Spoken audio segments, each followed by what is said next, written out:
Welcome back, legends. Today's encounter is a masterclass in rights, authority, and ego. We've got a calm citizen with a camera facing officers who seem far too eager to assert control. But here's the kicker. Nothing illegal has happened. Stick around, because this isn't just a showdown about filming. It's about who truly understands the law, and which side will crumble under scrutiny. Okay, cool. Have you told me that your body-worn camera's on? No, you haven't. That's part of your policy. You can clearly see that I'm filming, bro. Okay, and you can clearly see that that's... No, I can now. I don't have to notify you. You do. It's part that you've stop. been allowed. No, I don't have to stop. I'm trying to ascertain what's happening. Have to... Listen, bro, I don't want to interrupt you, but to be honest, I don't want to speak to you, yeah? I'm going about doing my civil right. I'm allowed to go around and film in public areas. Allowed. Who has allowed you? My right. Check this out. The officer completely skips the rule notifying the public that his body cam is on. A small step, but a massive breach under data protection standards.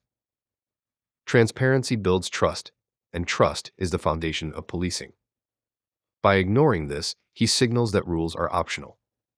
Meanwhile, our citizen flips the script, documenting every detail. Who really earns public confidence here?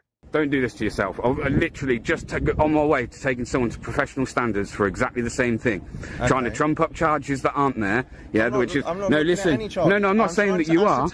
You're trying to tell me though. You're not telling me what has happened. You're just saying you're doing your civil right. Doing what? Filming the building.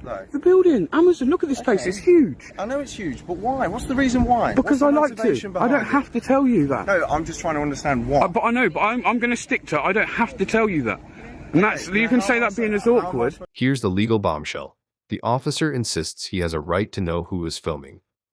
But in public space, that's flat out false. Filming in open areas is protected under UK law. This is a control move disguised as authority. Watch how the citizen holds him to legal fact, challenging every overreach. Authority versus accountability is the tension that drives this entire encounter. You don't have to ascertain anything until I've committed the broken... Have I committed an illegal offence? Well, as far as what we've heard on the call is that there's been swearing and shouting, so I need to know who that's been coming from. Those down there, and the video's got it to prove it. Right, and can you show me that? Yes, I can. Because if you're involved in that and you've been shouting and swearing, that is an offence. That is something I need to ascertain what has happened. Of course. Hey, you know this camera? You see this camera? It's an independent witness. Yeah, so that's another reason I film, because when stuff like this happens, yeah, when people try and say stuff happened that didn't happen, Now it's getting tense. The officer cites a phone call to justify suspicion, but hearsay alone doesn't cut it. Legally, you need corroboration, visual proof, or at least reliable witness statements. Without it, this shifts from investigation into accusation. Meanwhile, the citizen's camera becomes the ultimate independent witness. Do you think this encounter would escalate if he weren't filming? Is that there's been lots of shouting and swearing going on. Right, so we need to ascertain what that's in relation to. So if people, that's called public order. That is an offence, yeah?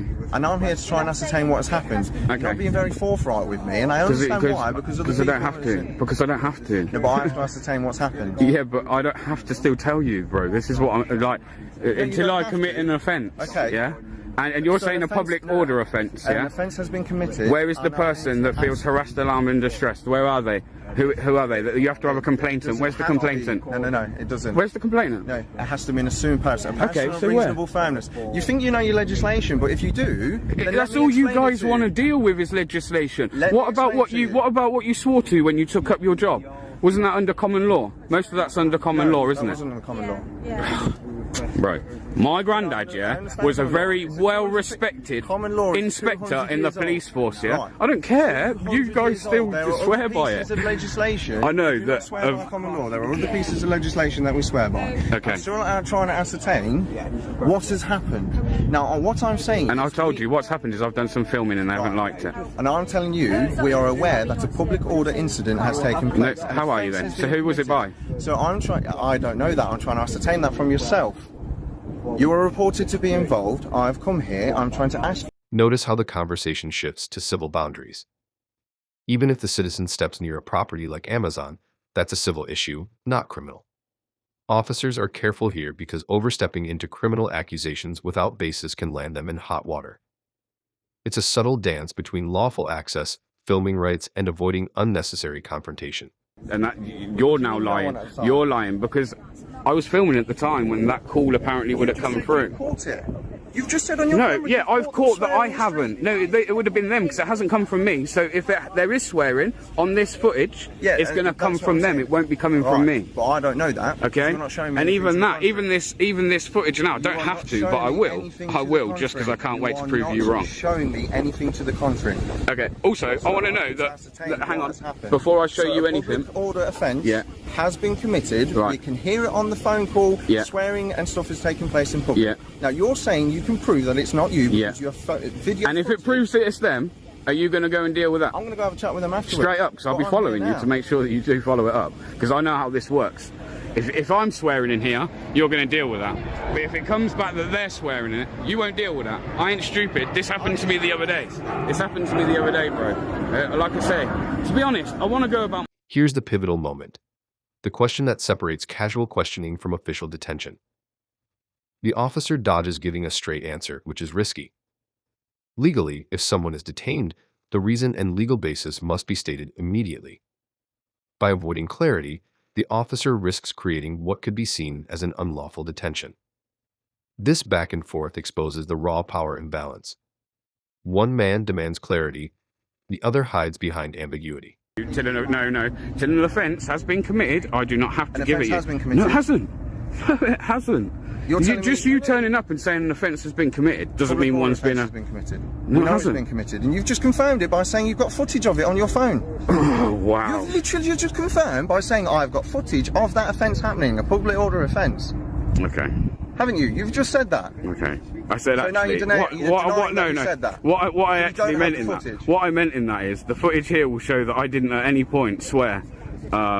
The guy started going crazy at me, and I did actually say to him, bro, what you're doing now is a public order offence. So potentially, that's what I said to him. So you probably heard me say that on the call. Your details if you are the victim of the public order offence. But public order offence. You think I'm going to have somebody in trouble for a public order offence? Come on, mate. Can I just ask, the details of security guard that came down from Amazon? And did you manage to get his name or anything? No, only as I don't. Now, pause for a second.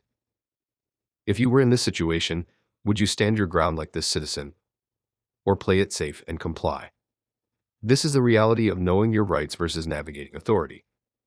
Every detail matters. One wrong move, one misstep in interpreting law, and the balance of power shifts instantly. Comment below. What would you have done? Becomes when you trespass, obviously that's a civil issue. Of course. And even more so if you're trying to get into buildings. Of course. So we just want to make sure that's not going to happen. That's not going to happen. And we spoke to this chap here. Yeah, fantastic. Nathan, innit? Nathan here. Yeah. Hey, promotion for you, buddy. I will. I'll email him and say. I'll email him and say. You're, in agreement that we're not going to be going on anyone else's land. No. But I haven't. Like I say, this guy seems to think he's going to.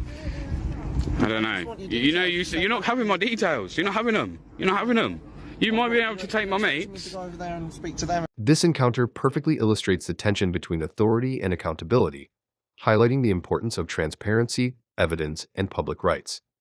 The citizen's knowledge of the law, paired with real-time footage, ensures accountability and sets a benchmark for how public interactions should unfold. If you found this case as shocking as we did, hit that like button, share your thoughts in the comments, and don't forget to subscribe for more jaw-dropping courtroom and police encounter breakdown.